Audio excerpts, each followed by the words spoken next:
Do y'all want to catch more fish? I'm Travis, the Fish Hook Bait Company, and I have a lure here, guys, that everybody needs to have in their tackle box, and it really catches a lot of fish. I'm really excited about it. That's our original series spinnerbait. This particular color is called Texas Shad. We make it in one size, half ounce, and we do 3 colors. I'm going to show you all the colors here in a little bit. I just want to go through the design process that I had when making this bait. One of the biggest keys in making a spinnerbait is wire diameter. Most spinnerbaits you buy on the market now have 35 thousandths wire or bigger. They're not going to get as many bites on those type of spinnerbaits because of vibration. Vibration is key when making a spinnerbait. And if you notice the line tie on this bait, I've tried the R-bends, I've tried the twist eyes. The R-bends tear up too soon. The twist eyes, you'll get your line wrapped around it, especially when doing a lot of roll casts around laydowns and cypress trees and stuff like that. And I don't want to have to be retying this bait 30 or 40 times a day just because of your nicking your line because of the wire tie. And that's the reason why I went the safety pin wire tie. It really adds good structure to your wire. It adds the durability to where you're going to get a few more fish out of this spinnerbait than an R-bend. Still got your vibration. And it's by far the best line tie you can get. The wire form up here, I made this upper arm going up a little bit shorter than your typical spinnerbait, just for the simple fact that the shorter this arm is, the more weedless this spinnerbait is going to be. It's going to track a little bit truer, and it's just an awesome spinnerbait because of that.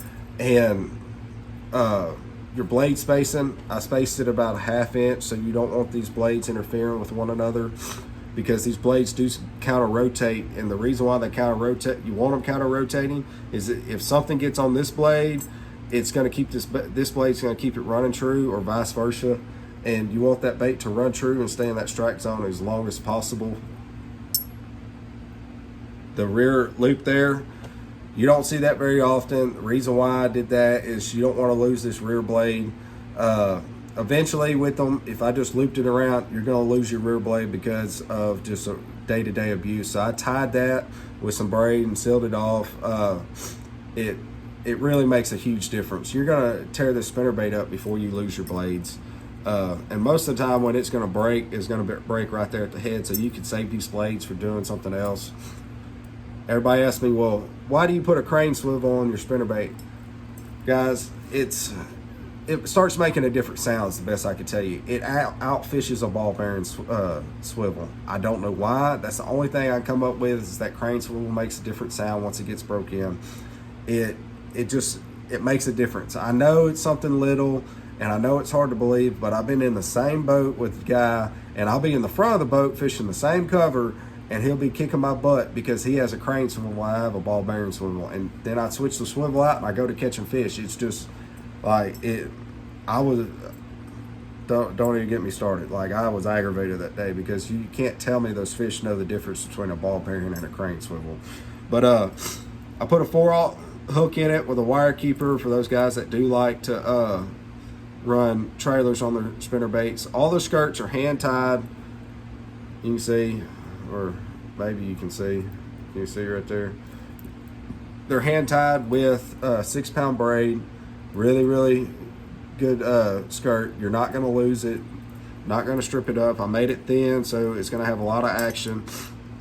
This is Texas Shad. I throw this 90% of the time when shad's up shallow. This is our Muddy Shad. It's a blue and chartreuse spinnerbait. I throw it a lot of times when the water's a lot dirtier, or they just want something a little bit brighter.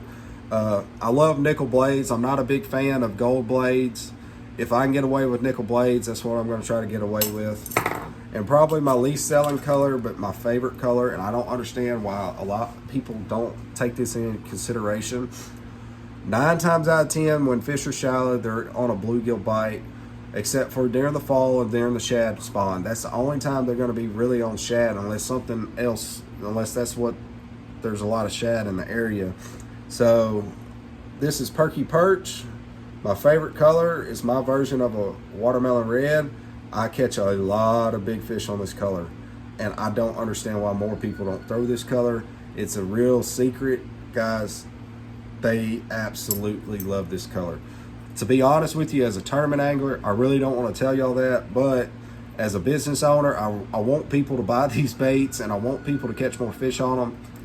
I'm telling you, that color is an awesome color. That's the main color I throw 9 times out of 10. If y'all want to try these and pick them up, I really believe everybody needs to have one of these in their box. They really do catch a lot of fish. I'm really excited about them. A lot of people are catching fish on them, but if any of y'all want to try them, you can check them out on fishhookbaitcompany.com. You can use fishhook10 is the discount code. It's going to give you 10% off your order. Check us on Facebook, YouTube, like, subscribe, ring the notification bell. I really appreciate y'all listening, guys. I'll see y'all in the next one. Thank y'all.